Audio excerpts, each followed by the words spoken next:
Hi there, I'm Dr. Rick Brinkman, author of the book, Dealing with Meetings You Can't Stand, How to Meet Less and Do More. Now, have you ever been in a meeting you couldn't stand? Of course you have.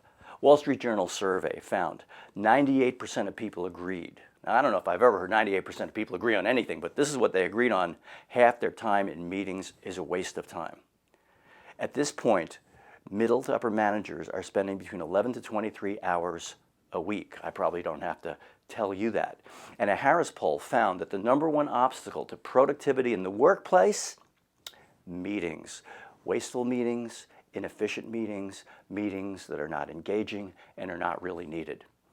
There are 25 million meetings held in the U.S. each day. That is costing $37 billion just in direct salary costs. Not to mention, whenever you're in a meeting, you're not doing 10 million other things that really require your attention. Well, that's the bad news, but here's the good news. It doesn't have to be that way.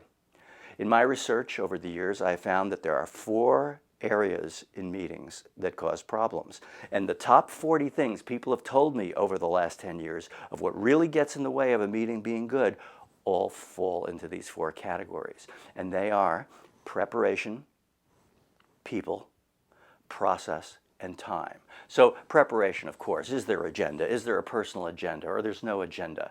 Are we having the right people at the meeting in the first place? Do we have too many people who don't belong there? People, know-it-alls, go on and on and on to hear themselves talk. Negative people, you've got an idea, they say, pull, boom, got that one. All they're looking at is the dark side. You got people who dominate the conversation. Then you got people who say, and you never hear from them, and yet you could be in a meeting where, okay, it's time to give feedback about the new policy. What do you think? And then later, you'll find out behind the back what they really think. So that's all people stuff. And then there's process stuff. How do you keep the meeting focused? Otherwise, you go on tangents, irrelevant conversations, snide remarks, people who are multitasking at the meeting, so there's distractions. Not only that, balancing the participation so that the assertive people can't dominate, and so the passive people have to contribute. And then you've got time. Too many meetings to begin with. Does the meeting start on time? Or you're sitting there waiting for somebody? Does it end on time?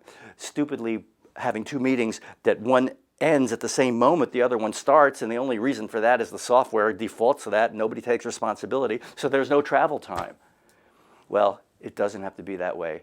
I developed a process over the last 10 years applying conscious communication to meetings, and it addresses every single one of the top 40 things people have told me and what makes meetings wasteful. And in fact, here's what a couple of Boeing engineers had to say to me after hearing my presentation in a live seminar. They had a 3-hour meeting every Wednesday morning. They've been doing that for years. The first time they put this process in place, they got it all done in 1 hour. And what really impressed them, they got more done at higher quality in 1 hour than they ever did in the 3-hour period. So that's the good news. Check out Dealing with Meetings You Can't Stand, How to Meet Less and Do More. And keep in mind that it doesn't matter if you're in charge of the meeting, because if you were just an attendee and you go up to somebody who is in charge and say, hey, how'd you like to hear an idea that makes our meetings shorter, more focused, and more productive? It's a rare human being who says, we don't want that. What are we going to do for misery and wasted time? Everybody hates meetings. So let's make a difference and let's change that.